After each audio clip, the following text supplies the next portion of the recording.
Okay, hi. Hi. Okay, 1 second. I'm trying to get everything together. Good morning, everybody. I'm sorry, I got a little bit distracted talking to my friend Snafu Snaps on his stream. Snafu Snaps, if you haven't checked him out, awesome YouTuber. He is going to be covering the presidential address or speech or whatever thing Trump is going to be talking about. He's going to be covering that, which obviously Trump will probably be talking about the situation going on with Iran and Iraq. If you've been living under a rock, then there have been kind of strikes happening back and forth. The U.S. ended up airstriking a general, which quite a few people over there viewed as being important, and was in some areas fighting ISIS and in other areas hurting America, apparently. So the U.S. decided to strike him, and then now Iran is like, we don't like that, and so they're going to strike back, or they have been. They've been bombing some bases, which apparently are the bases that they were bombing already before. So Trump is probably going to be talking about that. So if you're interested in that, then you can check out Snafu Snaps here on YouTube, or you can go to snafusnaps.com, and he will probably be showing that. And I'm sorry, I'm trying to get everything pulled up here still. And not even on my face. Hi, good morning. We were just looking at the other screen. I'm sorry. Okay, so what I'm going to be streaming is about the Clean Water Act. Apparently it's regarding a non-point source management thing. And I did not have a chance. I got distracted talking to Snafu. So I did not pull up the documents that I normally would regarding this. But it's probably an easy find. So let's see if they have started yet. Have they started? No. They are not starting the stream yet. So I'm going to quickly see if we can find some information on this.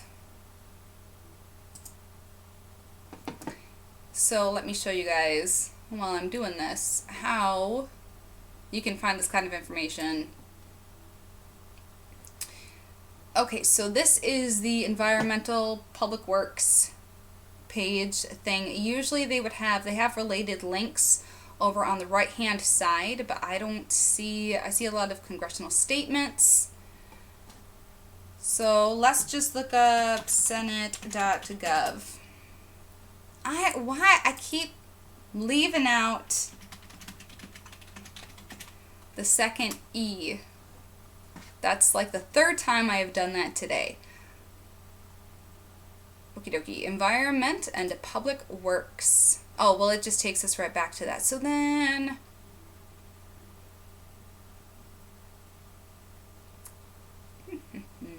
they do have, on that, they do have the testimony statements already uploaded.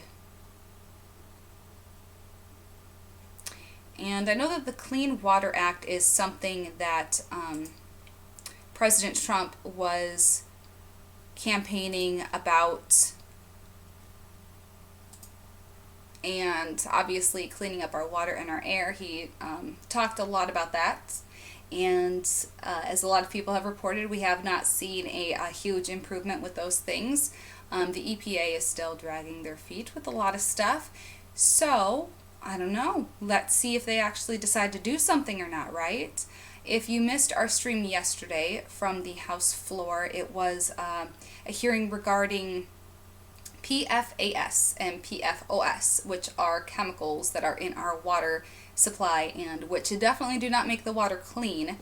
So if you, let me show you where you can find that video.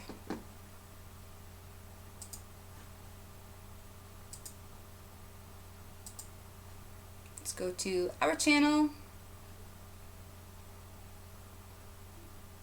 So the Public Drinking Water Safety House Rules stream, that is the one that is regarding the different chemicals that are in our water and the regulation of them.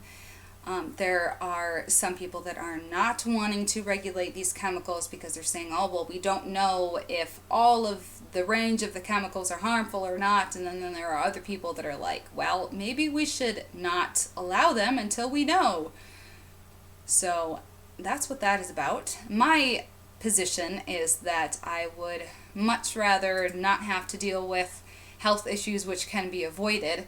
So, and I would much rather other people and their children and stuff not have to deal with health issues. I think in hindsight, hindsight being 2020 as it is, hey, and it's 2020 now, so maybe we should have better hindsight now, right? So if hindsight is 2020, then I think most of us would agree that the innovation of asbestos could have stood to be squashed a bit. Maybe they should have just taken a few steps back on that and let some scientific method occur first. It was interesting in the hearing to see them talking about how, like, oh, well, we believe in science, so we need more scientific method to prove if, these cancers and these issues are actually being caused by this or not, and all of the different chemicals. But yet they know that there are a few chemicals that are extremely harmful. Why aren't you at least doing something about that? Whatever. So let's see if they have started.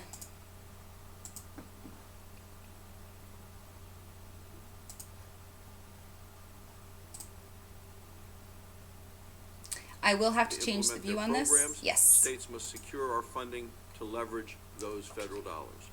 The program is more than 30 years old. It has seen many successes, and we want to make sure it is working as effectively as possible. Make sure to hit that subscribe button, you guys, and turn on the bell notification. That way you know whenever we go live and when we schedule lives in advance and all of that other good stuff, and whenever we upload other random videos. And thank you so much for watching, everybody, and I'm going to fix the view on this so that you can see it better. That's why we're having this hearing today. And we're honored to welcome two experts from very different parts of the country, but both who realize just how very important this is. We have from Wyoming, Jennifer Zygmunt, who is the Nonpoint Source Program Coordinator at the Wyoming Department of Environmental Quality. Wyoming has some of the cleanest water and air and land in the country. Wyoming is the home of the headwaters that supply water throughout the country. The four major river basins fed by Wyoming are the Missouri, Mississippi, the Green, Colorado, the Snake, Columbia, and the Great Salt Lake.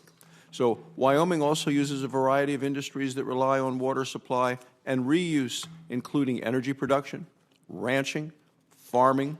Effective conservation and cleanup of water in Wyoming requires flexibility plus a deep understanding of our water systems. The Nonpoint Source Program was designed to do just that, to give states flexibility to manage water and to reduce pollution in a way that is best suited to the state's needs. So from 1999 to 2018, about 20 years, Wyoming funded 164 projects under its Nonpoint Source Management Program.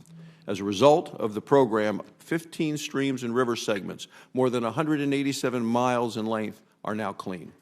2018, Wyoming completed 6 projects. Those projects reduced sediment, reduced nitrogen, reduced phosphorus and E. coli loading in Wyoming's rivers and streams. Sediment loading alone fell by more than 40,000 tons per year. The U.S. EPA has published a number of Wyoming's Nonpoint Source projects as model success stories. One EPA-published example occurred near my hometown of Casper, Wyoming, where yesterday the wind was blowing 79 miles an hour. And they closed down the federal government because of that, where they thought it might snow. Well, who are these people? Parts of Wyoming have naturally high levels of selenium in the soil. Several years of cooperative work between the Natrona County Conservation District, the state of Wyoming, local landowners, and a number of other organizations led the selenium levels to them falling in the North Platte River. Selenium levels in the river dramatically decreased due to the education, due to outreach, and voluntary implementation of best management practices. These efforts included converting hundreds of acres from flood irrigation to sprinkler irrigation and replacing open irrigation ditches with underground pipelines. 36-mile segment of the North Platte River now meets water quality criteria for selenium. So I look forward to hearing more about Wyoming's successes through this program during today's testimony. I also look forward to hearing from Secretary Ben Grumbles from Maryland. We have 2 Maryland senators on this committee. This is a very critical committee, and we're happy to have you here to testify. And I know that both of the senators from Maryland are here to listen very closely to what you have to say, because Maryland, as you know, and this committee is constantly reminded, is home to the Chesapeake Bay. Maryland has critical challenges, and I know that Secretary Grumbles, you will discuss those. So I now like to turn to Ranking Member Carper for his opening remarks. Thanks, Mr. Chairman. I just want to say I approve this message with respect to your opening of your statement. I'm very proud of what we accomplished last year. I want a real shout out to our bipartisan staff, and not just the minority staff, but the folks who work for each of our members on our committee and handle the environmental portfolio. But we got a lot done. We've got a few things still to do on our table and on our list, but we look forward to working on all of those. I want to welcome our witnesses. Have you always, Jennifer, have you always been a Zygmunt? We hold on to that name. I bet you have some great nicknames. Yes. Any favorite albums by David Bowie? All right. One comes to mind. Ziggy Stardust. There's a lot of fun to be had with your name. But we'll play it straight here today. And Ben Grumbles, that's a good name to play with as well. We're not going to go there because Ben and Chris Van Hollen told me that you never grumble. You're just a delight to be around. So you're our neighbor, and on the Delmarva Peninsula, and we love working with you. Right behind me is Christophe Toulouse, who used to be our secretary of the Department of Natural Resources, and you may recall when I was governor. And so we greatly value our partnership with your state. I suspect we all know that our states are beset by continuing drinking water challenges, dead zones in the Gulf of Mexico and the Chesapeake Bay, hazardous algae blooms off the coast of Florida and in our Great Lakes, continuing non-attainment of water quality standards in rivers, in lakes, and estuaries in every state across our union. These events are often devastating not only to ecosystems and to human health, but also to local economies. For example, a 2009 study published in, I think it was published in the Journal of Environmental Science and Technology, calculated the combined cost of freshwater nutrient overloads in the U.S. at $2.2 billion annually. I'll say that again. $2.2 billion annually. I had no idea it was that large. With losses in recreational water use, in waterfront real estate values, and drinking water. In response to a 2011 toxic algae bloom in Lake Erie, Toledo's primary drinking water source, the city issued a 3-day drinking water ban that affected over 500,000 residents. The city has since invested more than $1 billion on water treatment upgrades and pollution remediation projects. Florida spent $17.3 million in emergency funding in 2018 in response to harmful algae blooms. $17.3 million. And in July 2019, massive algae and harmful algae blooms off the Gulf of Mexico coast forced Mississippi to close all of its beaches. Can you imagine what that would be like? We close all of our beaches on Delmarva.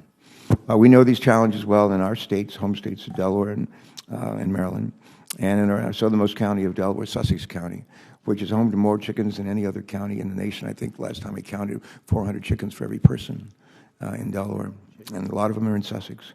With robust production of corn, soybeans, and vegetables to feed the chickens, and constituents must contend with unhealthy levels of nitrate in their well water too often. That nitrate is a legacy of decades of intensive agriculture and, until the last couple of decades, a lack of understanding and appreciation for the adverse effects this nutrient could have on the health of our babies and the quality of our invaluable coastal waters. And along and around our inland bays, too many of those same Delawareans are also living with highly polluted estuaries that bloom with algae in warmer months, resulting in dead zones, occasional toxic algae blooms, and consequently fish kills and stench. Though several federal programs exist to mitigate these sources of non-point source pollution, Section 319 of the Clean Water Act is our primary defense against this pollution. Given the very real ecological, economic, and public health impacts associated with non-point source pollution, we either must do a better job with the tools we have or find more effective and expeditious means to reduce the nutrients, sediment, and other pollutants that flow off of our lands and into our waters. Maybe we need to do both.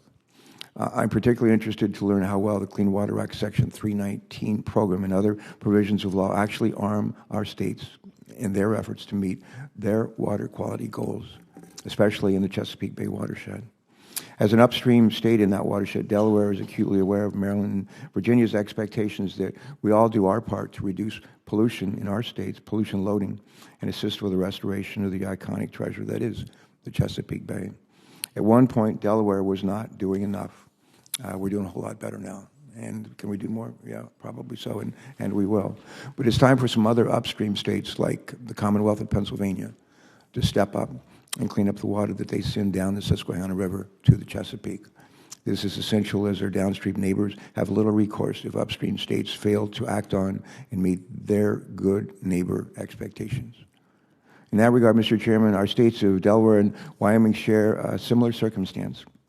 We lie at the headwaters of rivers and streams that are critical to the health of ecosystems and communities downstream.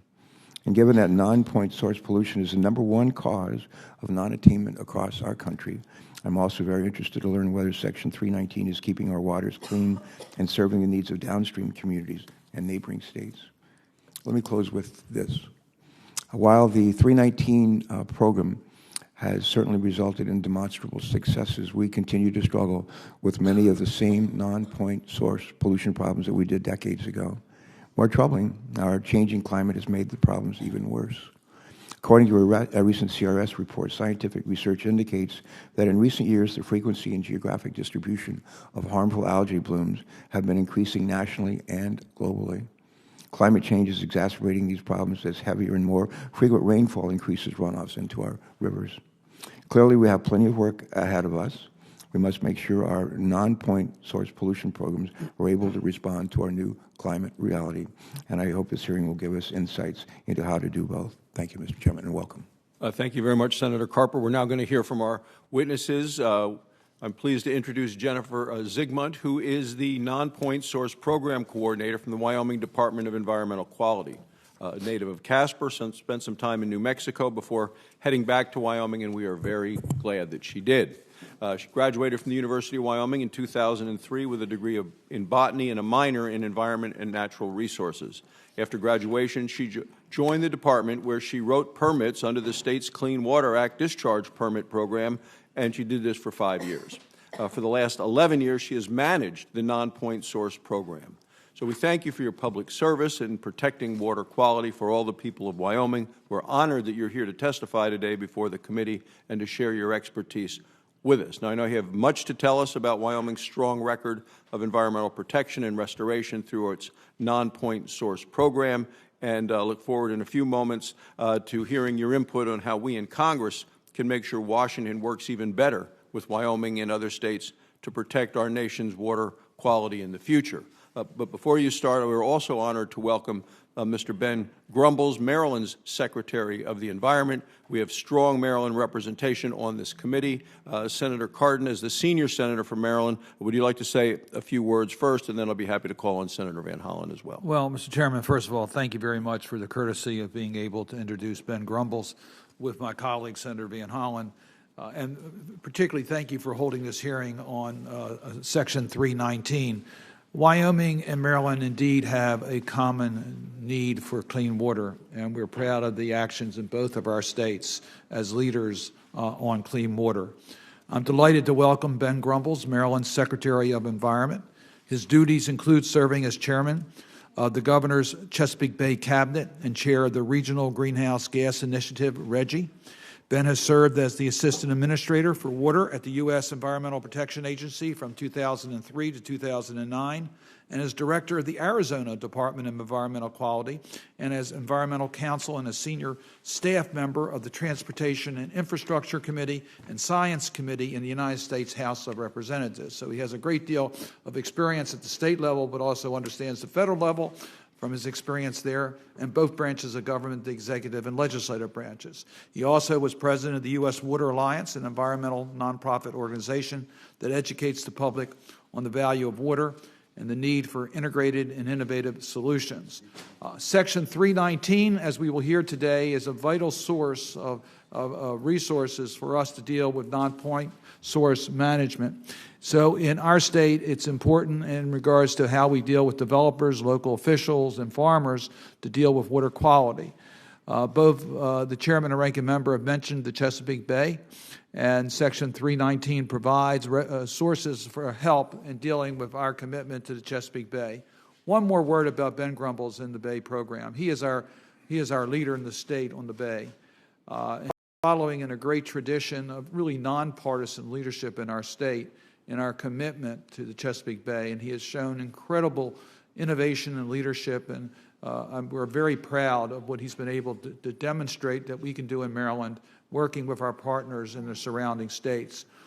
The key to the Chesapeake Bay program was that it was developed by the local governments. It started 40 years ago. And it was from the ground up. It was not the federal government down. It was the local governments that came up with plans based upon best science and the political realities of their state as to what they could do to save the Chesapeake Bay. And then they joined together, the states surrounding the Chesapeake Bay, and said, we got to do this collectively. It was later that we involved the federal government.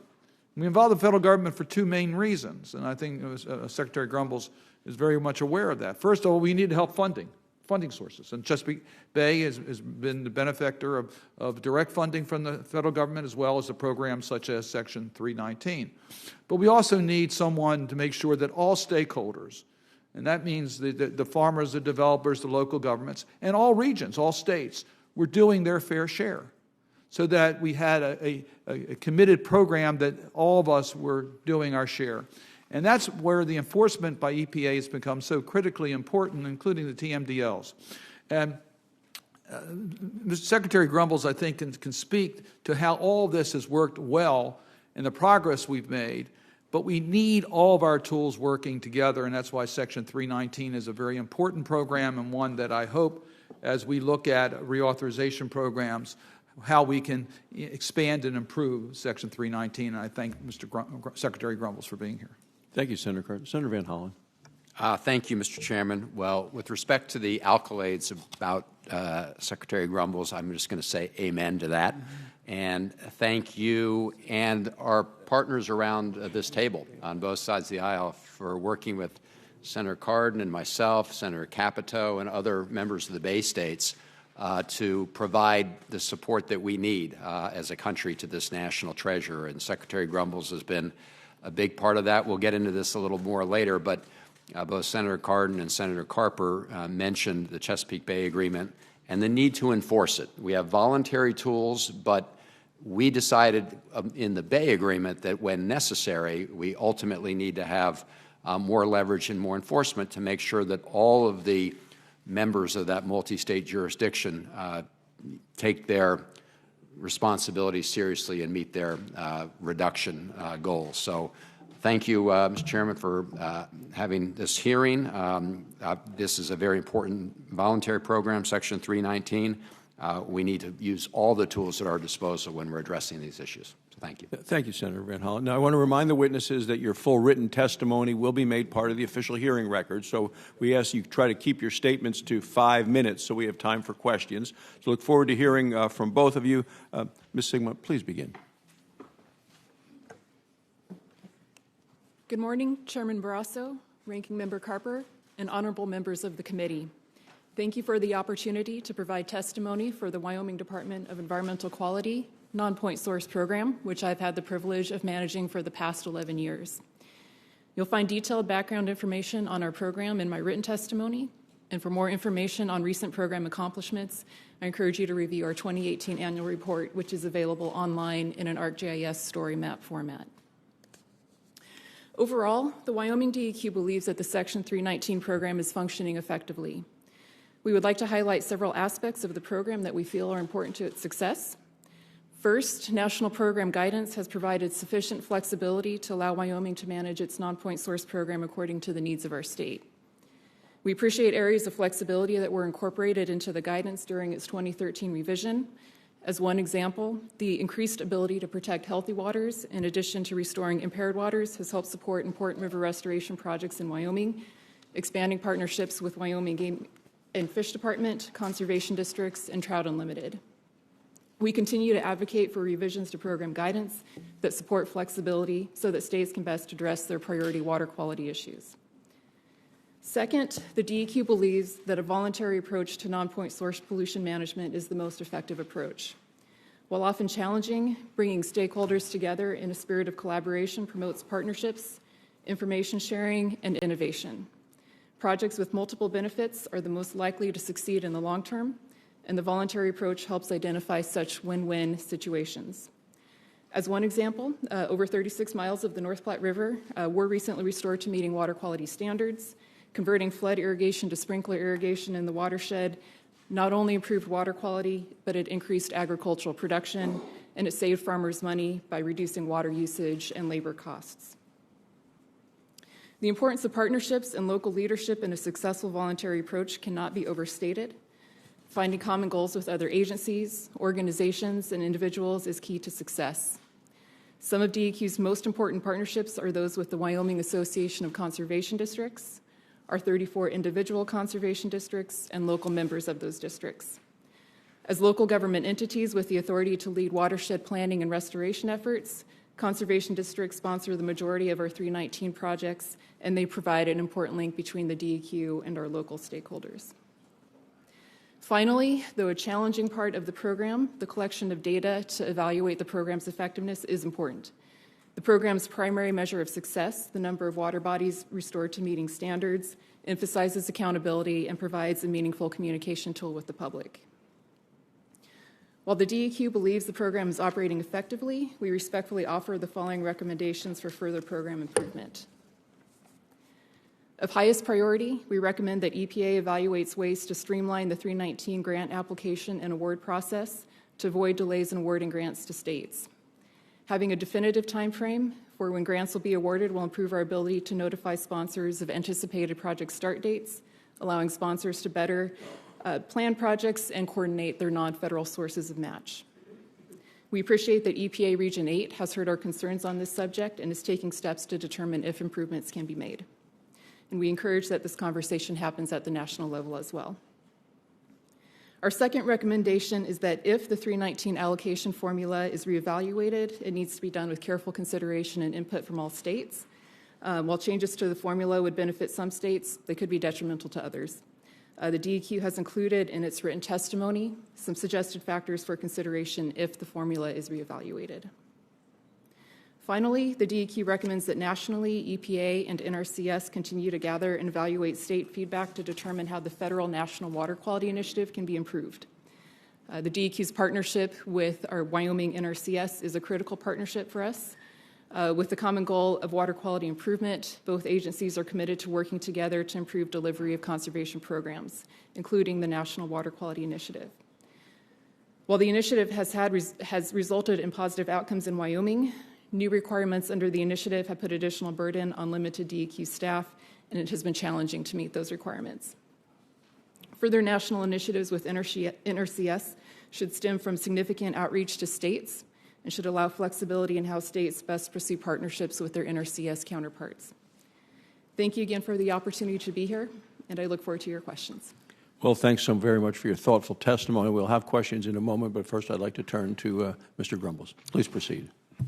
Thank you very much, Mr. Chairman and Ranking Member Carper. What an honor it is to appear before you today. The nation is stronger when the Senate Environment and Public Works Committee is working together in a bipartisan manner for environmental progress. And the 319 program is an outstanding example of a critical effort that involves partnerships nationally, state-based, regionally, and locally. And so it really is an honor to appear before you. I'm Governor Hogan's Environment Secretary for Maryland, and was very kindly mentioned by Senators Cardin and Van Hollen. I also get to serve as the head of the Chesapeake Bay Program Partnerships Principal Staff Committee of Environment and Agriculture and Natural Resources Secretaries. This hearing is important because it gives us an opportunity to tout what's working very well and also explore tweaks and possible revisions to make this program even stronger, because the Nonpoint Source program is only going to grow in importance and need in meeting our clean water, fishable, swimmable goals. I also want to emphasize, Mr. Chairman, how proud it is for me to appear before a committee where Senator Capito, Senator Bozeman, everyone works together to put funding in the right place. We're so appreciative of the recent efforts to boost the funding of programs, including for the Chesapeake Bay. Senator, I work well with Austin Caperton, and Senator Carper, you know that Sean Garvin is a real leader, and we all work together to make progress for the Chesapeake Bay program. But, Mr. Chairman, the 319 program is an integral component to local, state, and regional progress. And so it's an honor to appear before you on that. And Governor Hogan, as the chairman of the National Governors Association, puts a real emphasis on infrastructure, a foundation for success, advancing the repair, enhancement, and modernization of our nation's infrastructure, including aging water systems through innovative public-private partnerships, smarter technologies, and a strong focus on resilience. And a key to successful infrastructure programs is a holistic, integrated approach that also includes increased focus and attention on runoff and non-point source pollution. One of the things I really want to emphasize here is that in Maryland, we see the value of local progress for clean water and coordinating on a regional basis. And the governor and the state of Maryland, together in a totally bipartisan manner, have made strong commitments, and we're seeing real progress for the Chesapeake Bay, not only in reducing the point sources that are regulated under the Clean Water Act, but also the non-point source pollution. And while we've made significant progress in our bay restoration efforts, we will not be able to fully restore the health of the bay, a national and ecological treasure with economic value exceeding $1 trillion, unless all of our state partners and the District of Columbia also meet their commitments. We must ensure that we all factor in the impacts of climate change into our efforts to reduce non-point source pollution, as changes in rainfall patterns that increase runoff into the bay threaten to undermine progress. Now, the other point I want to make is that 319 is something to be proud of, and my hat's off to EPA and USDA and other federal agencies who make it work well. It's a holistic approach to tackle water pollution problems at on a watershed basis. And we value partnerships. And it's not just with federal agencies. It's with nonprofit organizations like the Chesapeake Conservancy with their Precision Conservation Initiative, and the Nature Conservancy, and other organizations that team up with states, and Trout Unlimited, as Jennifer mentioned. But for us in the Chesapeake Bay, the key is to ensure that we focus on what's really needed, and for us, the non-point source and stormwater challenges are among the greatest. And that's why we need all of the states and the EPA to step up and play their appropriate roles. I want to emphasize this, the role of the EPA. Maryland considers EPA to be the key to our partnerships for the Chesapeake Bay and the TMDL. Pennsylvania in particular has fallen short, woefully fallen short. And so we would strongly encourage additional funding for non-point source pollution for all of the states, streamlining in the process, but also for the interstate umpire, the EPA, to have the courage to step up and use the regulatory backstops that are available. It is not an aspirational role. It is an enforceable TMDL. And so we think that with a stronger 319 program and with EPA stepping up, that will be very important. And I would just like to emphasize, Mr. Chairman, that Maryland is fully prepared and will push the EPA to use its appropriate authority so that we can all make progress. And we look forward to the discussions about how to continue to improve the 319 program. Thank you for your leadership on this matter. Well, and thank you for your testimony. Thank you both for your testimony. We'll start with some questions. If I could just start with you, Ms. Zingman. You know, EPA regularly publishes success stories, particularly effective non-point source projects, nationally recognized Wyoming's 14 projects, including the one you mentioned with the North Platte River Restoration Project. You know, in your experience, and you've done this for a while, what are the key factors in designing a project and implementing a project that make a project really overwhelmingly successful? Yes, Mr. Chairman, thank you for the question. That is a very good question, and one that we ask ourselves often, and it's a question that needs to be asked often. Why do we see success? How can we build that success? In terms of the ingredients that make a successful project, what, in my experience in Wyoming, first, you need that local champion, whether it's an individual, an organization, an agency that sees the need for some solutions to a problem and takes the initiative to make it happen. Part of my job is building that local capacity so that we have these champions on the ground. Often in Wyoming, that's a conservation district, but it may also be a nonprofit organization or other folks as well. And those champions, water quality might be their focus, it might not, but they need to look beyond water quality. What are the other benefits that bring in partners into the watershed to make improvements? These win-win situations. Perhaps it's helping out the agricultural producers. Perhaps it's helping hunting groups, recreation groups, fishing groups. There's many reasons why people will come to the table. Water quality is just one of the reasons, and I think you need to find those projects where we're benefiting water quality, but we're finding solutions to other problems at the same time. When you can bring everybody to the table, you build those partnerships, which are critical for coordination. You need that coordination to make the dollars on the ground go further, make sure you're not duplicating efforts. And then you just need commitment over time. And this is a point that, again, in my experience, it often takes decades to start seeing improvements from our projects. It's not always an immediate response. And sometimes you have to try many different practices before you find the right combination that result in water quality Improvement. Some of the non-point source pollution problems that we deal with in Wyoming are legacy impacts going back hundreds of years, and they're not going to be fixed overnight. So it takes time to mobilize the resources, it takes time to implement the projects, and it just takes time to work with nature, let those projects become effective, and get the data to show effectiveness.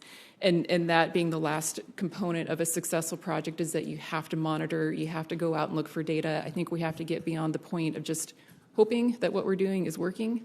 It's an important part of the program that we evaluate it, whether it's water quality data, range data, many ways that you can look for. And there's a funding issue as well, because we heard this from Senator Cardin as well. In order to receive, how these things have started as a ground up, but in order to receive federal funding, you have to secure other funds. So how does Wyoming secure resources to leverage the dollars that it receives from the EPA? Yes, thank you for the question. So we do require non-federal match for all of our Wyoming projects. We require 40% minimum match. So as an easy example, if your total project cost is $100,000, $60,000 could be 319 funds. The sponsor would need to show that 40%, $40,000 is coming from a non-federal source. Really, one of the most important sources of match in Wyoming are from our landowners, either cash contributions to a project or in-kind services, meaning they volunteer their time or they volunteer their equipment toward a project. We don't advocate for 100% cost share. It's our philosophy as for the conservation districts working with these producers that, when we're working with agricultural producers, that they have skin in the game, so to speak, that they're contributing to the project as well. I think that's a very important point to make, is that they are contributing their own resources and their own time to these projects. We have local sources of funding. Again, the conservation districts, their time, if they have a local mill levy that provides them support, is a common source of match, as well as city and county funds. Other state agencies that are critical for us showing non-federal match would be Wyoming Game and Fish Department and several other agencies. One last question, because we talked about the 319 funds. According to the Government Accountability Office, the formula is weighed heavily towards state population as well as the number of acres in agriculture crop production. So if we were to update the formula, what suggestions would you make to ensure that each state receives a fair share of the funding? If the formula is updated, I think for Wyoming, some other factors that we would suggest being considered is that in addition to population size, we account for the number of tourists that come to Wyoming. We have under 600,000 in terms of our state's population. In 2018, we had over 4 million visitations to state parks, over 8 million to our national parks, monuments, and historic sites. That's not something that's considered, but obviously that level of tourism has the potential to impact our water quality. I would also recommend that we consider increased weight for rangeland and grazing activities in addition to cropland acreage. I think as a headwater state, we would advocate for consideration of the benefits of protecting water quality at the source. And finally, again, the emphasis on population size. It makes it hard for some of our smaller communities. All but 2 of our cities are under 50,000 people. It can be hard for them to find the local resources to address some of these problems. So I think a factor to help some of our smaller communities would be. Thanks. Very, very, very helpful. Senator Carper. Thank you. I love it when our witnesses say, thank you for that question. We have some people who will be here with maybe 3 or 4 rounds of questions. Every question they'll say, thank you for that question. Even the lousy questions, they'll still say, thank us for that. So thank you for thanking us. All right, I want to look for some consensus here, look a little bit of agreement. I want each of you to give me maybe at least 1, maybe 2 areas of agreement, most important areas of agreement that we could use to improve the 319 program to better address the NPS pollution problems that our states face. Just 2 areas where you think you agree that are really important. Go ahead. You want to go first, Jennifer? Yes. So in terms of improved areas of agreement, I would have to say our first would be our partnership with Wyoming NRCS, and that's an evolving partnership, but we have common goals. We have had improved dialogue in recent years about how to prioritize. Obviously, they have many resource concerns beyond just water quality. We've had much better conversations with them in recent years about how to prioritize water quality or to coordinate that with some of their other conservation programs. And then, as important in Wyoming, our evolving partnership with the Wyoming Association of Conservation Districts, because of our reliance on the districts to help connect us to the local level, implement these projects. Our partnership with the conservation districts is one that we routinely coordinate with, maintain, and try to improve over time. All right. Secretary Gomes, do you agree with that at all? Thank you for the questions. Oh, you're welcome. You're welcome. And I really mean it. I do agree. I agree with just about everything that Wyoming DEQ is saying, although when it comes to an allotment formula, we may have some disagreements. On the tourism component, though, that sounds very exciting as a criterion. We certainly, I think there's common agreement that the 319 program is a tremendously impactful and wise investment, and so that program, from a federal funding perspective, should grow. I also think there's agreement that flexibility is absolutely needed with any partnership program that doesn't rely on heavy regulatory controls. Partnerships are key, so you need to continue to boost innovation. I think there's also agreement that for 319, the key is to tap into this exciting new world of smarter information technology, affordable sensing programs, remote sensing, really being able to target where those dollars are best spent and working with agriculture and other sectors where it's really needed. So I would agree that this is a good program. The less paperwork, the more streamlining in the application process, I think would also be something that states would uniformly agree is a good way to go with this critically important program, 319. All right, thank you.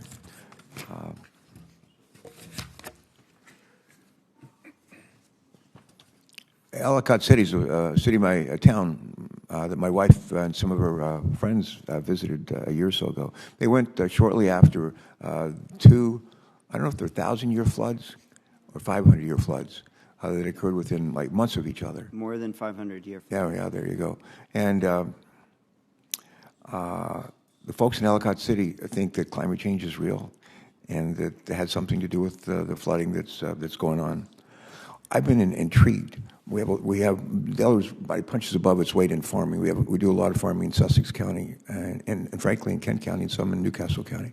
But I'm always looking for ways, as my colleagues know, to find ways to do good things for our planet and including addressing climate change and create economic value. And I'm intrigued by the ideas of encouraging farmers to use carbon capture in the soils that they grow crops in order to take the carbon out of the air and provide economic opportunity, better, richer soils to grow crops of all kinds. Would you all just comment on that? Is that something that you're mindful of thinking at all about? Yeah, I would. First of all, I was caught in that Ellicott City flood and had to be rescued eventually through the. I mean, it's a powerful reminder in an urban environment that flood control, flood prevention, and increasingly wild weather in this area needs to be taken seriously, and that's why we're proud that we're supporting climate resiliency efforts to help engage not only in urban retrofits, but also in smarter planning upstream and throughout the watershed. Carbon capture, sequestration is critically important, whether you're wearing the water pollution control hat or the climate change hat, because it's all about healthy soils and finding ways to make agriculture more productive and also mitigate the risks of climate change by reducing carbon dioxide that's in the air through healthy soils. So we are putting a real emphasis, Governor Hogan is, on healthy soils initiatives and working with agriculture, not against, to be real leaders in reducing carbon pollution and increasing the health of our soils. All right, my time's expired. Ms. Zygmunt, anything quickly you could add to this, just briefly? Yeah, so I agree. The Soil Health Initiative is fascinating. We are seeing farmers in Wyoming that are starting to learn more about it, starting to implement techniques. That and other practices, I think, are a great part of the 319 program in that we are building resiliency from many angles. a lot of the projects that we do are going to stabilize riparian areas, helping with flood control. Off-channel water that we do with ranchers helps during droughts. So climate variability is not new in Wyoming. It's something that we deal with regularly: droughts, floods, wildfires. So regardless of the reason, the increased resiliency from our projects, I think, benefits for many reasons. Mr. Chairman, I think I keep coming back to this, and we talked about this a little bit in other hearings. There is something good here for farmers, and it's possible. I like to say it's possible to do good things for our planet and add economic value. And this is one way to do that. And though farmers they're always good stewards. They're like I think our first stewards, but they can be better stewards, and we can figure out how to facilitate that and enhance that. Thank you, Senator Crawford. Senator Capito. Thank you, Mr. Chairman. Thank both of you for being here today. The 319 program is critical. We talked about to the water quality of my state of West Virginia. Under its non-regulatory framework, federal, state, and local governments partner with private groups and individuals to implement these programs. And we do have a great DEP administrator in Austin Caperton, and I'm glad to know you're working with him. Could I just interrupt? Is he related to Gaston Caperton, the former governor? He's cousin. Okay, yes. thank you. It's West Virginia. We're all cousins. In any event, the two prevalent major non-point sources in our state are bacteria and then acid mine drainage, which we've dealt with and done very well, actually. Down the way from where I live, the Coal River Group has utilized the 319 grant funding to help homeowners repair their septic systems. This is something we've worked on in this committee with the getting people to get their septic systems up to quality so that they don't become a bigger problem, or age or leak or other things. So now the Coal River, they have a great kayaking business. They have great water festivals on the Coal River, and it's been a direct, I think, result from the 319 program. In terms of the Chesapeake Bay, West Virginia is the headwaters, one of the headwaters of the Chesapeake Bay, and we've worked well, I think, to get our total maximum daily load down, thanks to the 319 program. It's been very helpful with that. On that issue, I'd like to ask you, Secretary Grumbles, you mentioned working with the other states, so I have a two-part question. Number one, I don't know the answer to this question. Does the 319 program allow you to do a regional approach where you can apply for funding as a region of states, or is it mostly state to state? And then how do you coordinate that when you're on the border? Say you want to do a project there, Hagerstown, Martinsburg, Shepherdstown, that type of thing. So that's my first question. Okay. Go ahead. Well, my answer to that is yes. We use the 319 program to partner with other states in the Chesapeake Bay watershed. And so 319 funds from Maryland can be used in a partnership program with West Virginia or with other states that are above us or beside us. So does the funding come, like the West Virginia 319 program uses their funding to partner with the funding from Maryland, so to speak? Mm-hmm. Right. So one of the issues, I think, particularly in that region, and particularly with Chesapeake Bay, is there's not a lot of population in the West Virginia part. I realize when you get into the Maryland, you've got more population driven into that area when you start getting into the more populated parts of the Bay. And I think this has been an issue, not an issue, but something to look at in terms of funding because of the heavy impacts that a less inhabited part, a more rural part of West Virginia is going to have on a more inhabited place, places in and around the Chesapeake Bay. So would you consider, I mean, would you see, is there enough flexibility built into the program to be able to help that rural community? I think this is what you were talking about in Wyoming. I mean, I don't know how you see that issue.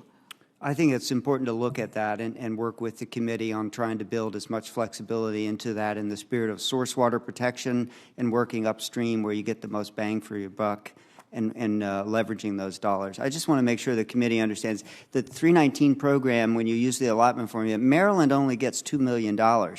But we put up over $75 million of our money into that program, and it just leverages tremendous broader partnerships. So I think the key of having flexibility, working with local or smaller populated communities upstream, is where we see some real value downstream. Yeah, in Wyoming, I think you mentioned that you have the headwater, you're a headwater state as well. Is that the discussion we're having in terms of being able to fund those projects in terms of impacts further downstream? Do you have an opinion on that? Yes, I would agree with Secretary Grumbles in that I do think we have the flexibility to address both those issues, working with rural communities and having interstate coordination as needed. In Wyoming, interstate coordination is very important. We haven't had as much formal coordination in the 319 program. I routinely talk with my other state counterparts. When we've got projects on the border with other states, we were letting them know what we're doing, seeing if we can encourage projects downstream as well. They're obviously very interested when we're doing projects upstream. But I absolutely feel we have the flexibility that we need to work with our other states. Good. And to bring resources to our smaller communities. Good. I don't have another question, but if I did, I would have asked about the capacity building. I think this is an issue in all types of water treatment, no matter whether you're looking at a non-source point or whether you're looking at a rural water system. The capacity the technical expertise, I think, is something that we need to really work on here to spur that on. Can I just simply say thank you for mentioning acid mine drainage. In Western Maryland, we're very proud as well, just like West Virginia, of using different technologies to reduce acid mine drainage and using $319 for that. It's one of our true success stories, and we might have learned it from West Virginia, but we certainly are. It's another reason to support the flexibility and continued flow of federal support for 319 programs like acid mine drainage mitigation. Thank you. Thank you, Senator Capito. Senator Van Hollen. Thank you, Mr. Chairman. Thank both of you as witnesses. And I think this hearing highlights the importance of the Section 319 program to address non-point source pollution. Another important program in that regard is the Rural Conservation Partnership Program. And I want to thank Senator Bozeman for working with Senator Capito, Senator Cardin, myself, and others to increase the mandatory funding under the Farm Bill for that, because that's also vitally important to protect watersheds like the Chesapeake Bay. I'd like to zero in on something Secretary Grumbles commented on in his statement, and that is the current state of the agreement, Chesapeake Bay Agreement, which essentially puts different states on what we call a pollution diet, right? The TMDL is a total maximum daily load. As part of the Chesapeake Bay Agreement, some of the key states agreed that they would hit certain pollution reduction targets. We just saw from EPA's analysis in December that the state of Pennsylvania is falling very far short on some of those key pollution reduction targets. And there were some alarming statements made recently by the head of the EPA's Chesapeake Bay program, suggesting that those pollution targets that states are supposed to achieve by 2025 are purely, quote, aspirational, and that they are not enforceable, which I think is dead wrong when you look at the agreement. So, Secretary Grumbles, my first question is, have you gotten any clarification from EPA since that comment was made as to whether they believe that the agreement is enforceable?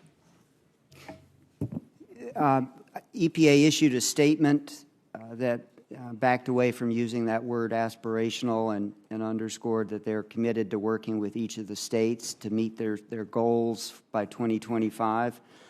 We're still very concerned about that. We absolutely believe that it's not just aspirational, it's enforceable, and it's not just informational, it's integral to our success for 2025.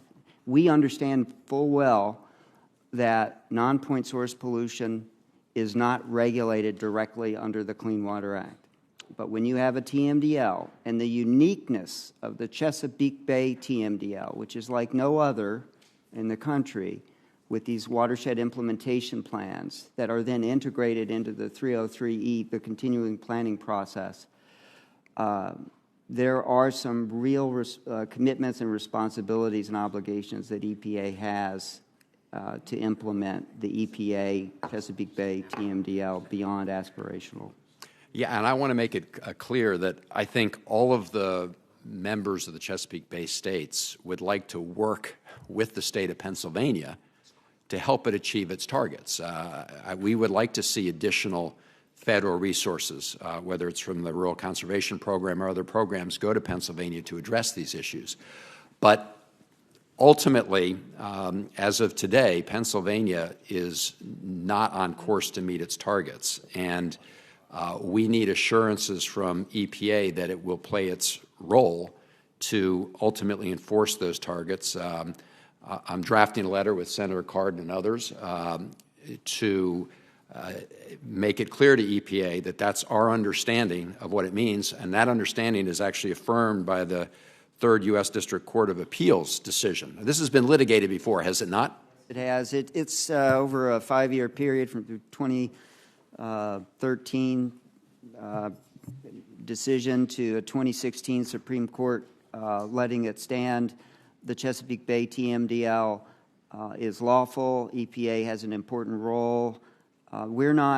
We are not trying to make the Nonpoint Source Program regulatory. It's through the context of the TMDL. There's a clear and distinct responsibility of the interstate umpire to step in and take actions when a state like Pennsylvania is not even meeting 75% of its commitment.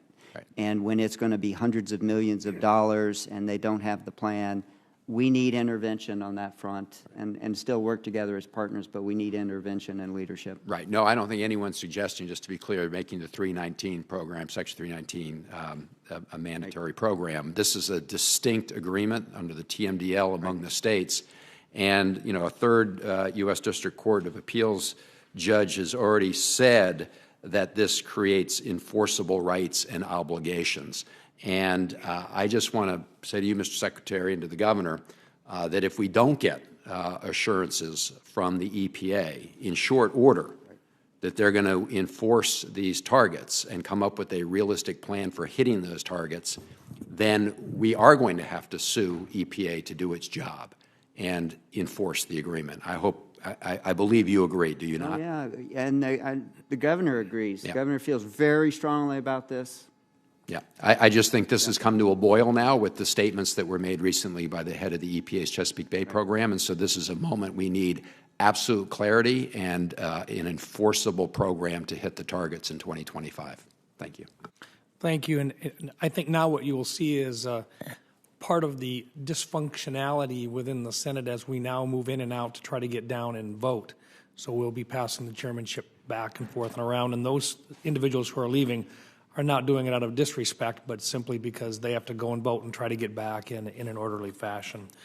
Ms. Zygmunt, like Wyoming, South Dakota is a farming and ranching state with a relatively small population, but a fairly good size. In looking at Section 319, and we utilize 319 in South Dakota just like you do in Wyoming, I think there's been a question as to whether or not there's an appropriateness or whether or not there should be modifications to the existing formula with regard to two particular items, and that is the amount of ag land that is within the formula itself versus the weighted credibility given to the population of the particular state. In many cases where you find, since this is a non-point solution or pollution program, question is this, should this be based, or should we reconsider the formula funding to perhaps provide some additional credibility or weighting to the ag acres that are under production? And I'd like your thoughts. If you could redo the formula, or if you've been doing this for more than 11 years now in Wyoming, what would you see with regard to not so much, would you consider it a fairer formula? It hasn't been changed since the beginning. What would you see with regard to other areas that might be considered as we consider a fair distribution formula? Thank you, Senator, for that question. I I think I have a trouble answering that question for the nationally in terms of what's fair. I can definitely speak for Wyoming in that, yes, agricultural land use is one of our key land uses that we need to address non-point source from. Most of our success stories have involved an agricultural component. If I'm just looking at Wyoming, and if I had a pot of money and I had to come up with a formula to distribute the money in Wyoming, agricultural land use would be one of the top factors that I would consider in terms of what needs are where. But it's not the only factor, and whether or not it should be weighted more or less, I have trouble speaking to that beyond Wyoming. And one of the good aspects of the 319 program is that we're able to address non-point sources of pollution from other sources. The urban-related sources in Wyoming, sometimes there's not funding to help communities out with those sources. Septic systems are another issue in Wyoming that we can help with. So agriculture is important in Wyoming. I see that being one of our top priorities, but there are other sources in parts of the state that 319 has the flexibility to address. So within the state, that flexibility is very important. Ag as a factor, as I mentioned in my statement previously, I would recommend if the formula were reevaluated to add more weight to the rangeland grazing aspect of it, not just irrigated cropland. Thank you. Thank you. I'm also curious. In your testimony, you state that partnerships with the agricultural community are important for successful non-point source pollution mitigation. In your testimony, you've also included supporting documents highlighting your success in reducing levels of selenium in local waters flowing through the North Platte River. Can you talk a little bit about the success of this voluntary program? And nobody's talking about making it a mandatory program, but can you talk about how the ag community and the rural communities feel about this as being a voluntary program? Yes, in Wyoming, absolutely. There's support for our program being voluntary. Again, that's what we've found to be most effective. It builds the most trust with our agricultural community.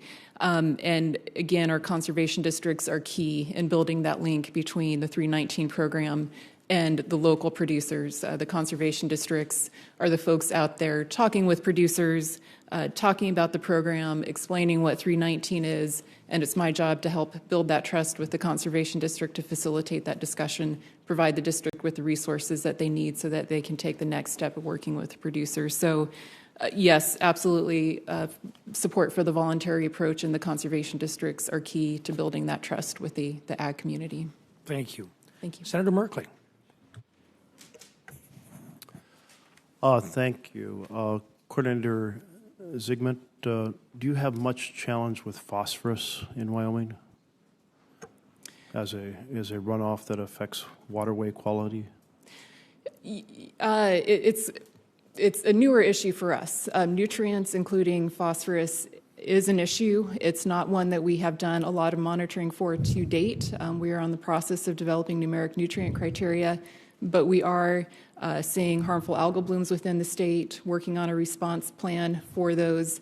And so we are in the process of developing a bigger nutrient program. Right now our focus has been on sediment and bacteria, but we're heading that way. Secretary Grumbles, is that an issue for you all? It is. It's also an opportunity. It's a very important issue, as Senator Carper knows, on the Delmarva Peninsula, phosphorus management. Governor Hogan's very proud of the fact that we updated the science and put in place strong regulations to reduce potential phosphorus. The reason I ask both of you is because algal blooms across the country are affecting almost every state. We're certainly, the warmer water and the nutrient runoff is causing lots of troubles in our lakes and waterways in Oregon. And there's some very complex chemistry that's occurring. For example, Diamond Lake has a significant phosphorus that was driving an algal bloom, but when the invasive tui chub fish was removed from the lake, then the zooplankton ate the algae and the water clarity increased to a depth of over 20 feet from about 2 or 3 feet.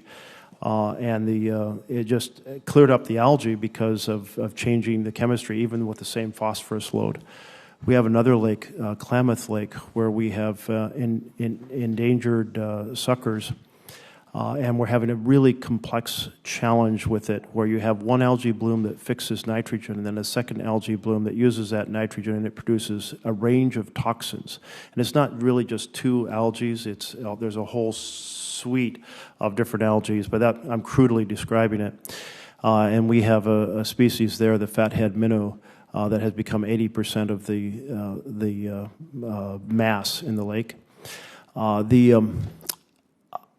As I see these issues, I think about they're so complex. Shouldn't we have kind of a national algae team that understands and is learning from each and everybody's experience, the challenges in Wyoming and Maryland and Oregon, to kind of help everyone else, including ourselves, understand these issues better and how to address them? Yes. But we don't really have that. At least I haven't seen that, like experts at the national level on algae that can come and come to Oregon and help us understand, because we have very different challenges in lakes that are not that far apart. I think this is the main thing I wanted to address, because in terms of our non-point, we have sediment issues and so on and so forth as well. But this is one that's really changing the chemistry of the lake. The algae near the surface is creating warmer temperatures in the lake. It's also decreasing the sunlight going deeper in the lake. Not only does it produce toxins, but when it dies, it strips oxygen from the lake. So we have multitudinous sources of phosphorus, including natural background phosphorus, tail water from irrigation operations, former wetlands that are drying out and release a lot of phosphorus when it rains. And so I'm just thinking, in addition to these monies, it'd be great to have a real team of experts on the biochemistry of lakes and the interaction with aquatic zooplankton, algae, invasive species, and so forth to help us address these challenges. Go ahead. Senator, I think that's a very good point. And like I said, we're in the initial stages of building an improved harmful algal bloom response strategy in Wyoming. We have prioritized one of our reservoirs for proactive nutrient reduction efforts. It's a very high rec use reservoir, so very important for us to address the recurring algal blooms that are occurring there.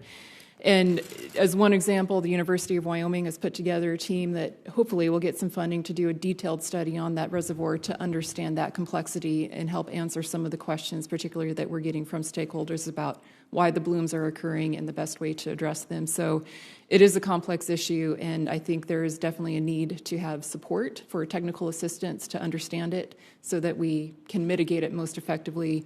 We're seeing some assistance through the University of Wyoming, and we're also attending regional conferences when they become available. I know upcoming in February there's a Midwest conference on harmful algal blooms where we'll be participating to learn from other state resources. Senator, I would just simply add, I know there has been a national effort on harmful algal bloom research and control.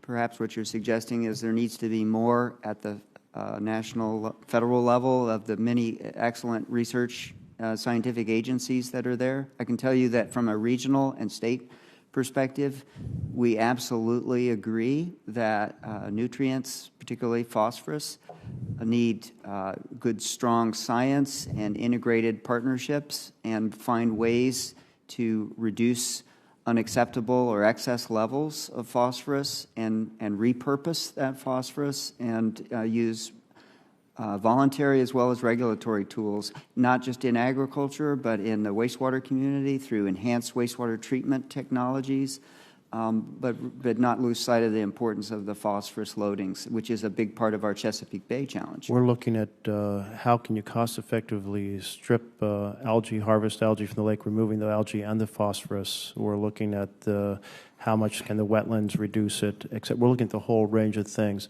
What has really struck me is, for example, in aquarium studies of how toxins affect the fish, we only have limited toxins that are relevant to the range of toxins produced by the algae to even be able to test. So there is a big scientific gap here that we need to focus more on.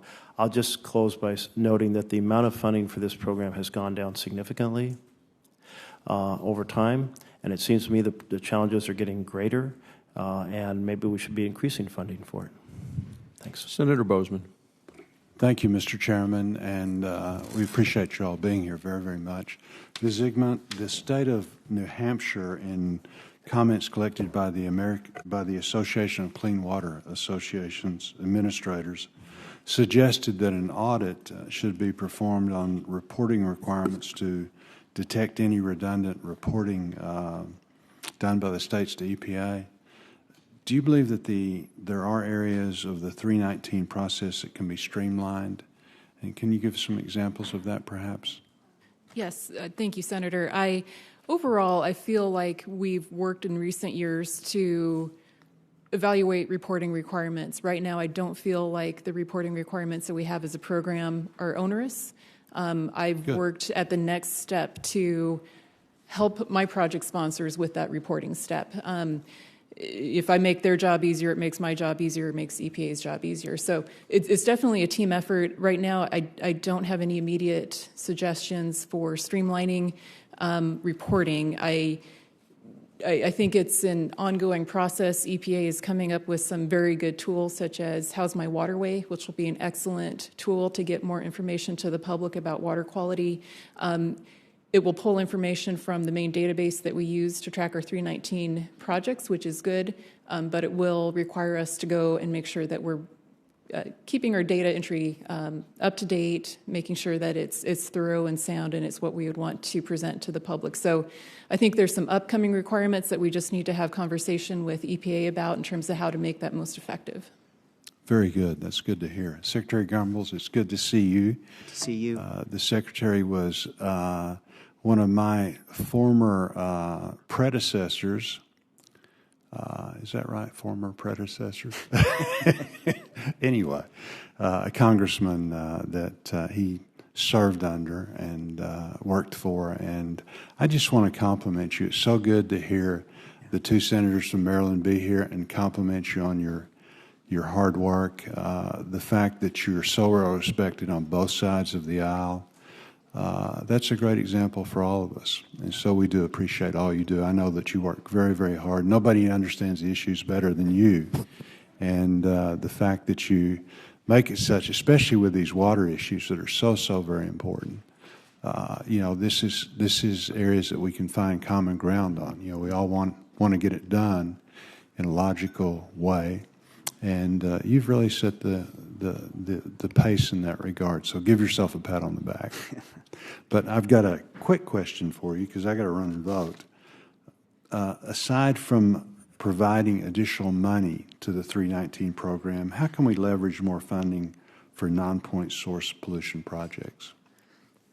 Thank you, Senator. The key to innovation is being willing to find ways to bring in additional partnerships and market-based solutions. So one of the best ways to leverage additional funding through the 319 program, which should get a boost in funding, but the best way to leverage is by using market-based strategies, creating incentives such as water quality trading or pay-for-performance contracting, where with the knowledge that's gained through the 319 program and the science of the technologies of being able to see, wow, we'll get some really good progress in water quality, that can then help create incentives for unregulated players to come to the table and come up with ways to reduce the pollution, whether it's acid runoff from mining or excess phosphorus or nitrogen or algae. Green or green infrastructure. So the best way to leverage is to invite more partners to the table and reward them through market-based strategies like water quality trading or pay-for-performance contracting. Very good. Thank you. And we do appreciate both of you very, very much. Thank you. Thanks, Senator Bozeman. Senator Gillibrand. Mr. Chairman, thank you for holding this hearing today. Clean water is a basic human right, and ensuring that all Americans have access to it for their families must be a top priority for all of us. New York State has a strong record when it comes to protecting our water. New York City has a water supply providing unfiltered, clean drinking water for 9 million New Yorkers. However, our state continues to face the challenge of ensuring that our water stays safe and clean. Harmful algal blooms and other water quality problems associated with nutrient runoff and fertilizer use threatens our lakes. We are spending records amount of money to clean up the Long Island Sound and reduce its nitrogen load.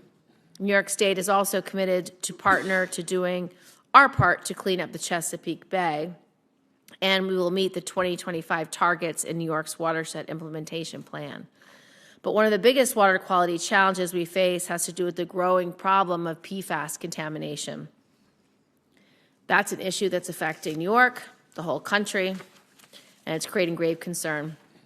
I'm very concerned about the prospect of PFAS chemicals entering our water bodies through non-point source pollution due to the use of sludge from water treatment facilities as a fertilizer on agricultural croplands. We are essentially taking PFAS pollution from point sources and turning it into non-point source pollution through agricultural runoff and groundwater contamination. This hurts our farmers, who now must deal with PFAS contamination on their land. It potentially harms the public by contaminating food and water. This is happening in states from Maine to Michigan to New Mexico. Secretary Grumbles and Ms. Zygmunt, are your states taking any action to detect and address non-point source pollution from PFAS? Well, Senator, I know that for us in Maryland and the Maryland Department of the Environment, we are looking very carefully at potential biosolids, land application of sewage sludge as a potential source. Our water office and our land and management office are looking at this. And the first step is to see, are there indications of a problem? Because we are, in working with other states like New York or states around the country, know that there's growing evidence of real concern about PFAS, and not just from a point source, but from non-point sources. So it is on our radar screen, and we are committed to learning more and partnering for pollution prevention. Thank you, Senator. My short answer is that no, PFAS has not made its way to our non-point source program at this time. We have other staff in our water quality division that are working on PFAS issues. It's not beyond my area of expertise at the moment, but I'd be happy to get more information for you from those staff in terms of what efforts they've made and where they're at. Great. And what can be done on the federal level to support more awareness and action at the state and local levels to address the issue? Well, I certainly can say as a member of the Environmental Council of the States, ECOS, which is all the state directors and commissioners on the environment, that every single meeting our group has of from the director of Wyoming DEQ to our state to New York, Basil Sagos, the commissioner, we talk about and develop strategies and compare notes on regulatory tools and science-based tools. The answer is a continued strong commitment on federal agencies like EPA to keep moving forward on the science and the communication and the necessary regulatory tools to reduce the threats from PFAS chemicals. What impacts do you anticipate that increased precipitation will have on the amount of pollution entering our water bodies and our ability to implement measures to address pollution? This is a question separate from PFAS, although Correct. Everything can be connected. But well, as Jennifer mentioned, and as I certainly mentioned in a testimony, a key component of a successful water program is resilience and taking into account weather and precipitation. New York participates in the Chesapeake Bay TMDL, and I'm proud to say that we all have agreed to factor in climate resiliency, specifically because the increased precipitation in some regions, like here in the Mid-Atlantic, including snow melt, but basically precipitation. It becomes a threat multiplier in terms of pollutants that are on the land, urban, suburban, and rural. So we are factoring in a narrative and numeric criteria to the Chesapeake Bay pollution budget, specifically dealing with the anticipated increase in precipitation in our region. Thank you, Mr. Chairman. Thanks, Senator. Thank you, witnesses. Senator Braun. Thank you, Mr. Chairman. I've been a lifelong conservationist. I've been worried about the state of the air quality and water quality since I've been a kid. Was able to move back to my hometown and actually practice what I preach. When it comes to non-point sources, we employ riparian buffers, cover crops, no-till farming, a lot of different methods. And I think somebody earlier mentioned that farmers are the true stewards of the land. I also look at air quality and water quality, to where air quality, we make great strides, but we're largely at the mercy of what the rest of the world does. When it comes to water quality, we can really have impact, within our own country. So when it comes to, I've heard, first of all, Section 319, I think has worked very well. The skin in the game that you mentioned is important. What is the current state of the health of waterways? And I'd like you to also talk about point source and non-point source, and tell me what your opinion is from where it is now versus what it was 10 to 15 years ago. And I'd like to hear from both of you on that. What an awesome question. Thank you.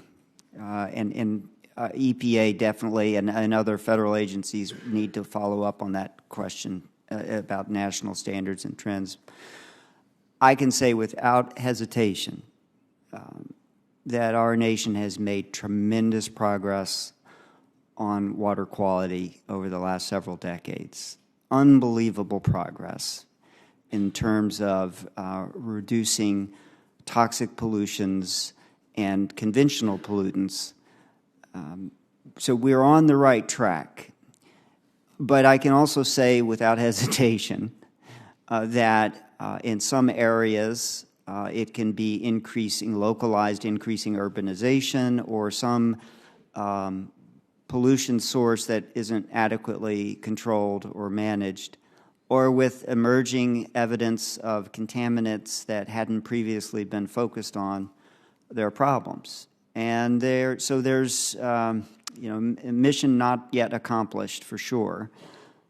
And we often say in the point source, the regulated, particularly industrial and municipal, that we've made tremendous strides. I mean, Maryland has absolutely been a leader in reducing pollution from industrial and wastewater treatment plants with very costly technologies to reduce the nutrients and the pollutants. But we also know that there are some increasing trends with new contaminants or chemicals, as Senator from New York mentioned, that are new challenges for us because our science is getting better, our ability to detect challenges. On the non-point source front, the story is still true that because of the diverse and diffuse nature of the pollution, that's going to continue to be a challenge. And we just need more than ever new tools, not just regulatory tools, but partnership tools and that are local and place-based. And so it's really important to not declare victory on the water quality front, and with climate change, more extreme weather conditions, that brings a whole lot of additional challenges that weren't as big in the past. So I would just conclude it with we're making real progress, but we absolutely need to focus more and more on non-point source runoff and smart market-based strategies and ways, and also emerging contaminants of concern. Jennifer, briefly comment, because I want to come back to you with a question before my time expires. Go ahead. Thank you, Senator. So yes, I mean, speaking for Wyoming overall, I mean, we're blessed with great water quality. We have our challenges. I think we're seeing improvement, as shown by our success stories. And as Secretary Grumble said, we have those emerging contaminants coming out that causes us to adapt and learn new techniques and new methods to deal with them. We also see changing land use, and that's something that in Wyoming that causes us to adapt as well. In some parts of the state, we're seeing a lot of rural subdivisions. So whereas previously maybe you worked with 1 or 2 large ranchers, now we're working with maybe 50 small acreage landowners. So it's changes like that that continually keep you challenged and keep you on your toes, and another reason why we need flexibility in the program to adapt to those over time. I think we are seeing improvement. One of the indicators that I've seen over my 11 years in this program is that I see an accelerated buy-in into new ways of doing things. People are open to new ideas. Ranchers and farmers are more willing to do something different than they have done in the past to see if it will improve resources and improve their agricultural production. Very quickly, and this is a particular question, riparian buffers are, to me, a poor replacement for forestation that would go deeper into the watersheds. Can we ever have meaningful impact on water quality, especially in agricultural states, if we're just looking at riparian buffers versus, what has caused it over time to where we've deforested across main watersheds? You start and then give me a quick follow-up. Sure. I believe riparian buffers are a critical management practice. They are a very small part of Wyoming, but they're critical for water quality and for habitat, wildlife habitat. We see a lot of benefits when we improve our riparian areas to water quality, providing a filter for runoff before it reaches the stream, providing shade to reduce temperature within the stream. So riparian buffers are a critical practice of what we do in Wyoming. So yes, I do think they are a great practice. I think your question obviously prompts the response of we've got to have a broader, more holistic approach, forest conservation, looking up into river basins for green infrastructure conservation and protection and source water protection. We get into trouble when we rely solely on end of pipe or edge of field solutions. But riparian buffers are very important, a critically important tool. They just can't be the only tool. Thank you. Thanks, Senator Brown. This is very interesting and informative. 14 senators showed up. We're in the middle of votes, so people have been coming and going, but that's quite a successful attendance, which shows the importance of what you are doing. No one else is here to ask questions, but they may submit written questions, so you could expect those. So the hearing record is going to be open for the next 2 weeks, but we're very grateful for your time and your testimony. Very, very helpful on this very important issue. So the hearing is adjourned.